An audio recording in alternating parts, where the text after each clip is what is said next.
Olá, meus queridos amigos, mais uma vez estamos juntos aqui hoje para encerrarmos o nosso trimestre da Escola Bíblica Dominical. Ainda independentemente de estarmos encerrando, se você não acompanhou desde o início e você quer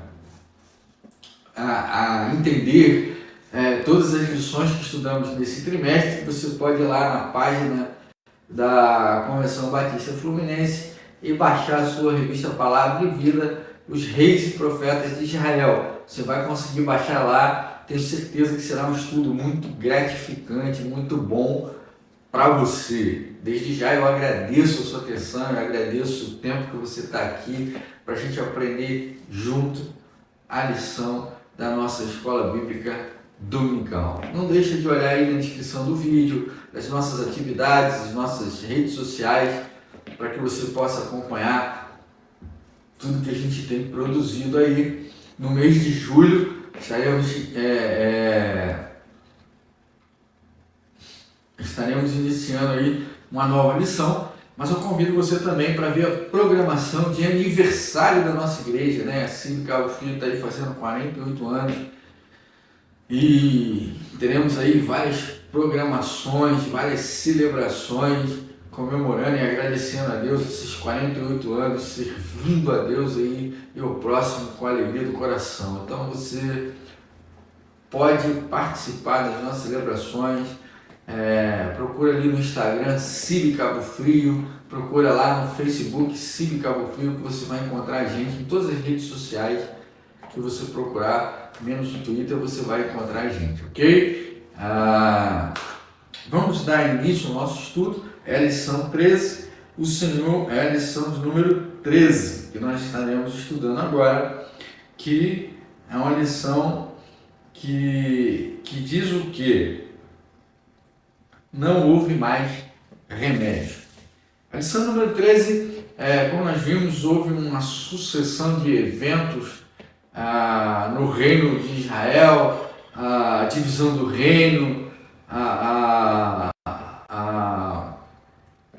dificuldade dos reis de permanecerem fiéis a Deus, de estarem com o Senhor, vivendo ali a verdade de Deus, vivendo os propósitos do Senhor. Nós vimos vários reis que abandonaram a lei de Deus, abandonaram a palavra de Deus e começaram a seguir os seus próprios caminhos e foram por caminhos errados e se separaram de Deus. E Deus a todo momento enviava ali, como a gente viu na lição anterior, Deus sempre enviou ali os seus mensageiros, os seus profetas. Aqueles profetas vinham e traziam a mensagem de Deus, falando para que o povo se arrependesse, para que o rei se arrependesse, que abandonasse tudo aquilo ali que eles estavam fazendo, que estava separando eles de Deus, que estava desagradando o coração de Deus. Mas o povo ele permanecia ali no pecado e eles rejeitavam a compaixão de Deus e a mensagem de esperança que o Senhor trazia. E por muito insistir, alguns não tiveram muito êxito, né? O povo de Israel acabou sendo dissolvido, né? Tanto o reino do norte quanto o reino do sul, eles acabaram sendo extintos, né? O povo todo levado ao cativeiro, levado na terra e espalhado, né, do seu reino, da sua existência, enfraquecido, muitos mortos, muitos reféns, e assim terminou o reinado, a era dos reis de Israel, dos profetas de Israel.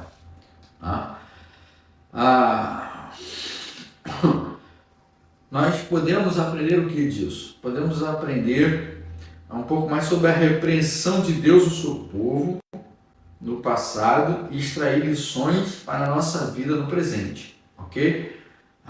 Refletiremos aqui nessa 13ª lição a respeito da dura lição que Deus infligiu o seu povo, né? Os tempos de purificação do povo, tanto da terra de Israel quanto do próprio povo, né? Ele tirou o povo da terra, levou para o cativeiro. A terra ela passou a descansar e também o povo ficou ali no cativeiro, certo? Por fim, a volta ali dos remanescentes após o tempo de exílio na Babilônia, né? Aqueles que restaram, aqueles que sobreviveram ao exílio, que foram levados e que são trazidos de volta. Primeiro ponto, lição amarga. Lição amarga. Os tempos finais, tanto o reino de Israel ao norte quanto o reino de Judá ao sul, foram marcados pelo caos social, político e, sobretudo, espiritual. O caos social e político, né, ele vai acabar incorrendo onde? No caos espiritual. Quando a sociedade, né, que vive direcionada para Deus, ela perde a moral, ela se entrega aos vícios, ela derruba os princípios do Senhor, pervertendo esses princípios, né? Fazendo o que é correto parecer errado e o que é errado parecer certo. Quando a imoralidade começa a imperar no meio dessa sociedade, essa sociedade ela vai ruir, Por que ela vai ruir? Ela vai ruir, irmãos, ela vai ruir por causa da desobediência, né? A desobediência afasta a gente de Deus, ela joga a gente para longe de Deus e, como consequência disso, nós vamos sofrer essa mão pesada do Senhor aí, essa justiça de Deus vai cair sobre nós e nós não vamos suportar isso, a nossa sociedade não vai suportar, ela vai sucumbir. E foi exatamente o que aconteceu com Israel. Apesar dos avisos de Deus, apesar das orientações de Deus, apesar de Deus estender a sua mão com compaixão e misericórdia, o povo se recusou a receber a misericórdia de Deus.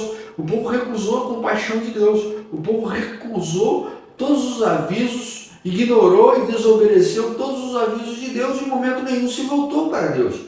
Quando isso ocorre, meus queridos, é certo que o tempo vai se findar e que a justiça de Deus vai prevalecer. Nesse caso, como a gente viu lá atrás nas outras lições, não que Deus haja ativamente, mas a distância dele, ela vai fazer com que nós pereçamos, com que nós caminhemos para o mal, com que nós nos subvertamos. E aí sim, nós sofreremos as consequências dessa distância de Deus. O pecado da idolatria foi uma das causas principais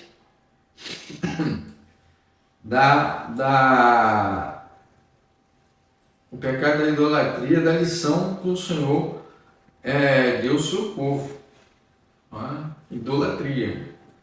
A idolatria, o povo, ele sempre teve o compromisso de ser referência do amor e da misericórdia de Deus, o povo de Israel. Só que ele falhou. Por quê? Porque ele aspirou aquilo que não vinha de Deus. Então se entregou ao pecado, né? Se entregou à idolatria, passou a adorar a outros deuses, passou a prestar culto a outros deuses, passou a violar a lei de Deus, oferecendo sacrifício de pessoas humanas, né, a outros deuses. Foi uma idolatria, a idolatrar madeira, a idolatrar pedra, a idolatrar tudo que via pela frente, árvore. O povo se desviou completamente.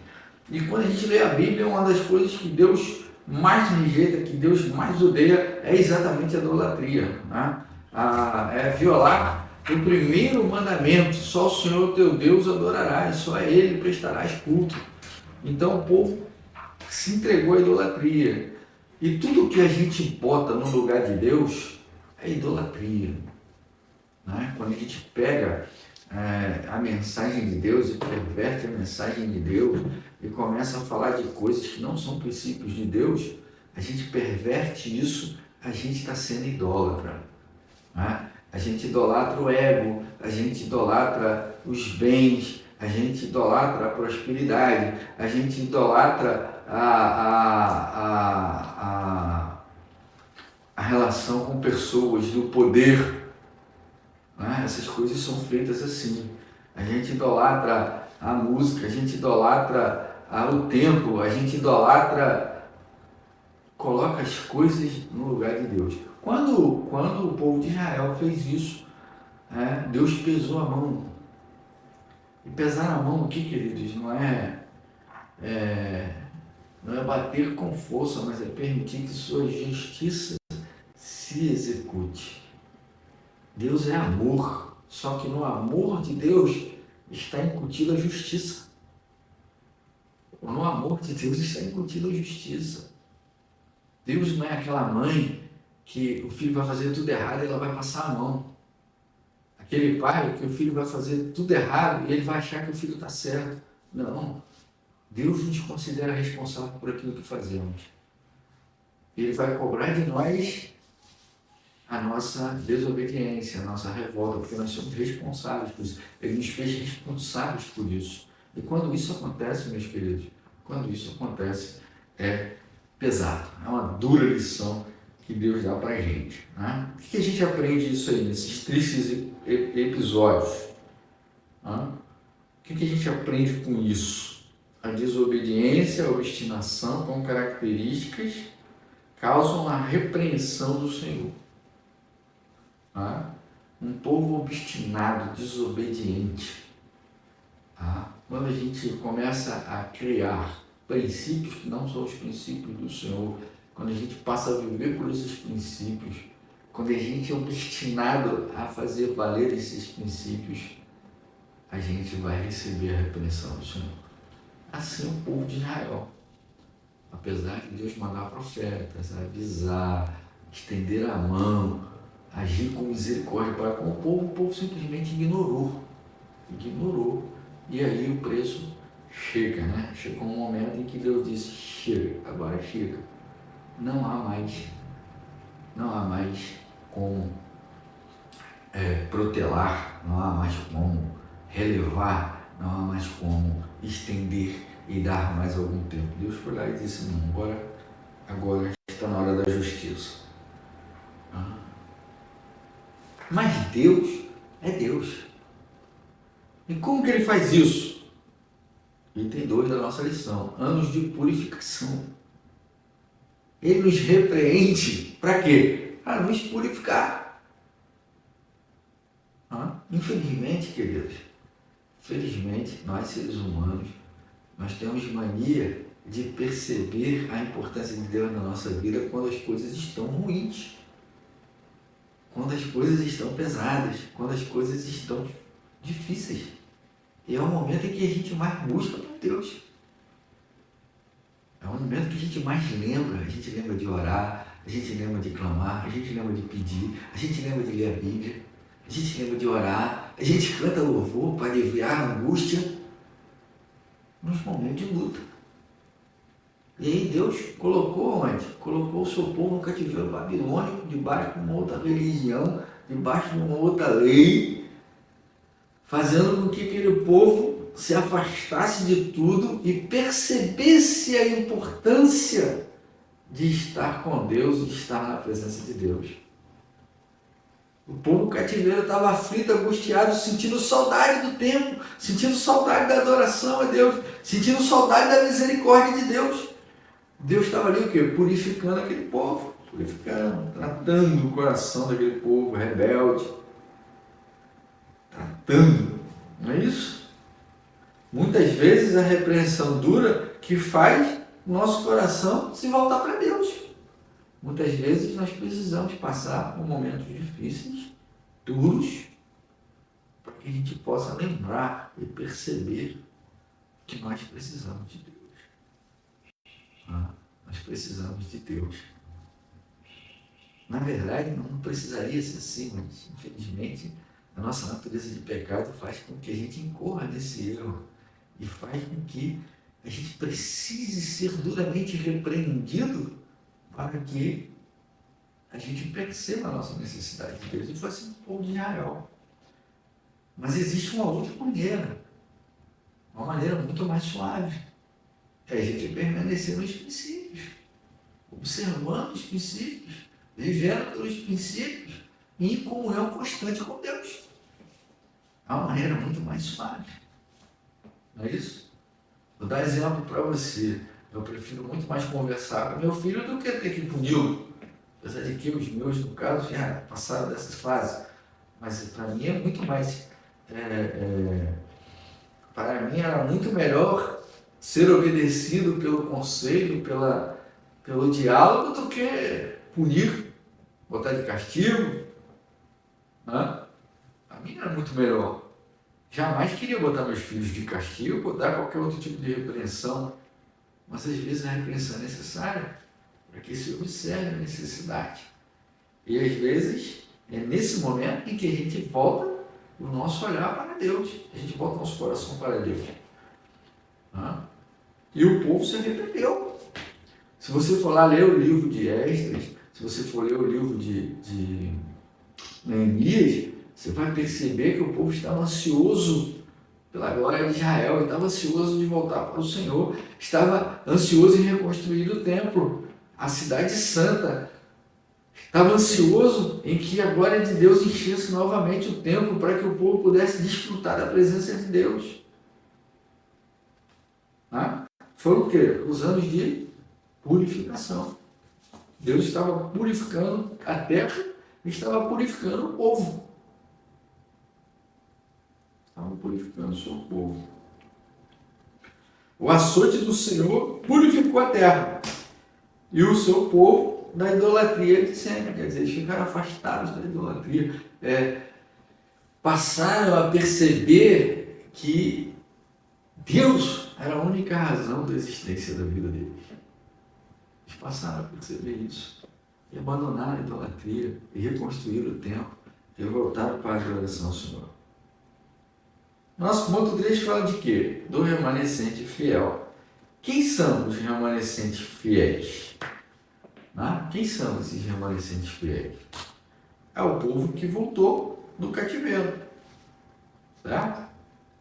Livres da idolatria, o povo pôde, enfim, adorar o Senhor em Jerusalém, sem impurezas espirituais de outrora.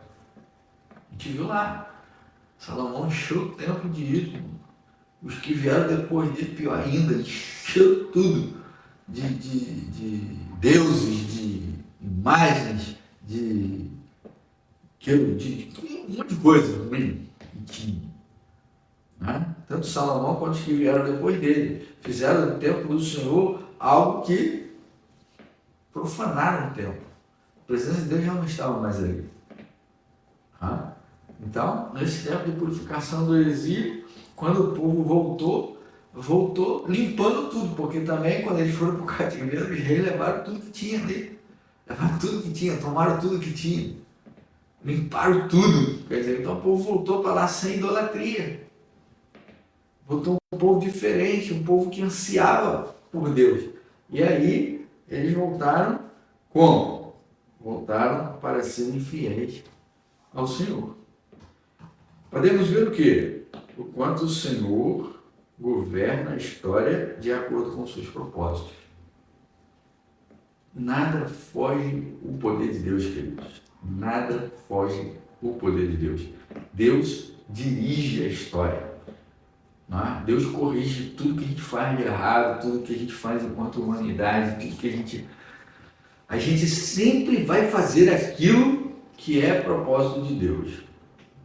Chama-se vontade soberana de Deus. Alguns confundem isso com predestinação, com algo que a gente não pode fugir, com ausência de livre-arbítrio. Não é isso.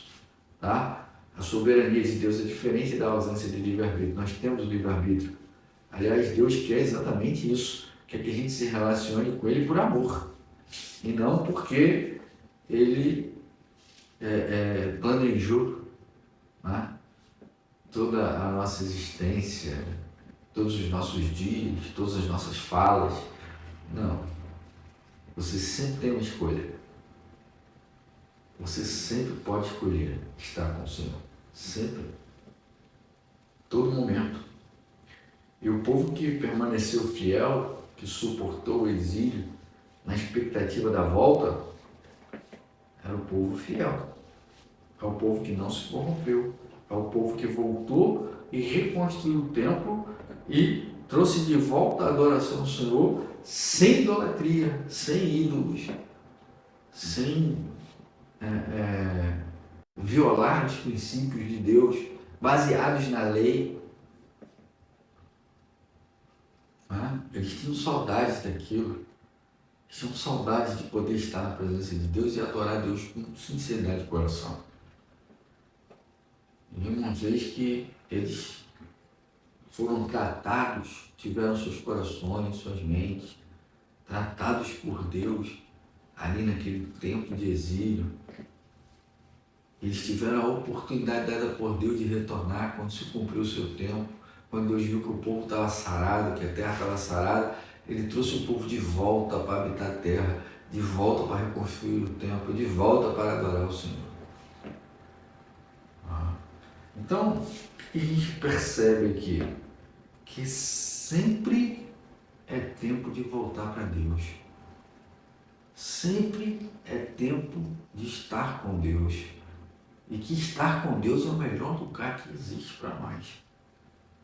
Nós fomos feitos para estar na presença de Deus. Fomos feitos para nos relacionarmos com Deus.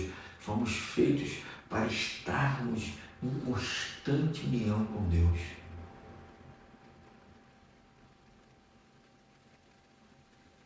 E muitas das vezes nós precisamos ser purificados para que a gente possa estar na sua presença, para que a gente possa estar na presença do Senhor.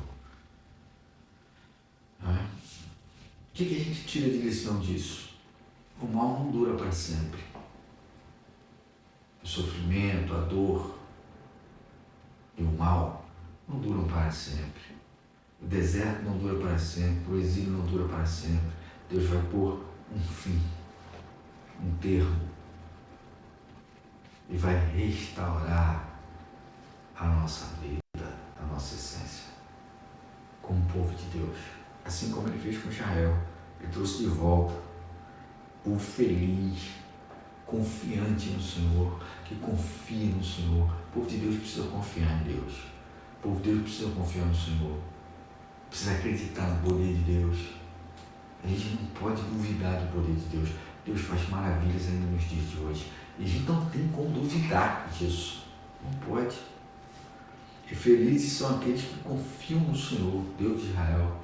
O Deus que traz o seu povo de volta. O Deus que recebe o seu povo de volta. O Deus que cura, que trata, que purifica, que ama o seu povo. E esses foram os que permaneceram fiéis. A igreja de Jesus é assim. Tem um texto que Jesus fala que enganariam quase os escolhidos, mas Deus abreviará o tempo para que os escolhidos não sejam enganados e possam estar na sua presença na eternidade. Está lá nos Evangelhos. Está lá nos Evangelhos. A gente precisa permanecer fiel ao Senhor. A gente tem que sonhar os sonhos de Deus, a gente tem que viver os planos de Deus, a gente tem que estar em constante união com o Senhor. E aí tudo vai bem na vida da gente. Pastor, está dizendo que não vou ter problema? Não, estou dizendo que não vou ter problema. Não é isso que eu estou dizendo. Eu estou dizendo que tudo vai bem na vida da gente. Os problemas vão existir, mas eles serão todos vencidos em nome de Jesus. Todos. Indistintamente, no tempo de Deus. Concluindo, queridos, não podemos perder a oportunidade de crescer e amadurecer durante os tempos de sofrimento. Podemos sempre aprender um pouco mais sobre a repreensão de Deus ao seu povo no passado e extrair lições para a nossa vida no presente. Como você enfrenta as situações difíceis da sua vida? Você para refletir ou você fica só ali no sofrimento, sentindo a dor?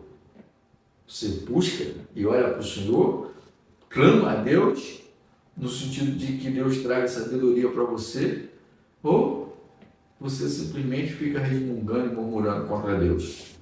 Qual é o tipo de atitude que você toma? Você consegue extrair boas lições dos tempos de sofrimento? consegue extrair, você consegue ver o que você passou e consegue assimilar aquilo e ver o que aquilo trouxe de bom para você. Que isso, o sofrimento trouxe coisa boa? Trouxe? Traz. Por incrível que pareça, traz coisa boa, sim. Boas lições. Como podemos ser instrumentos do Senhor para ajudar aqueles que estão passando por tempos difíceis? Como podemos ser? Precisamos ser instrumentos de graça. Precisamos ser instrumentos de compaixão. Precisamos ser instrumentos do amor de Deus na vida das pessoas que precisam de nós. Nos tempos de hoje isso é algo muito difícil. As pessoas não têm tempo umas para as outras. Mas nós, servos de Cristo, indistintamente, temos o dever de sermos diferentes e de estendermos a mão, de acolhermos aqueles que precisam de nós. São essas importantes lições e reflexões que a gente precisa ter a respeito do Senhor. Antes que não haja mais remédio, né? A gente precisa perceber a nossa necessidade de Deus antes que não haja mais remédio. O texto de Isaías diz: invocai-o enquanto está perto, porque vai chegar o tempo em que não adianta mais clamar. Vai chegar o tempo em que não vai haver mais remédio. Não há mais remédio. Que Deus abençoe a sua vida, que Deus abençoe a sua família. Muito obrigado pela sua atenção, pelo seu tempo. Volto a lembrar para você, mês de julho, mês de aniversário da igreja, acompanhe aí as nossas redes sociais, vem ao nosso tempo, dá um abraço ali na gente ali, comemora com a gente esses 48 anos de serviço ao ministério cristão, serviço de ministério, serviço às vidas das pessoas à nossa volta. Seja também abençoado, deixe que a gente abençoe um pouco a sua vida e deixe-nos ser abençoado pela sua presença, tá bom? Semana abençoada para você, nos vemos no próximo domingo com a graça do Senhor. Grande abraço para você.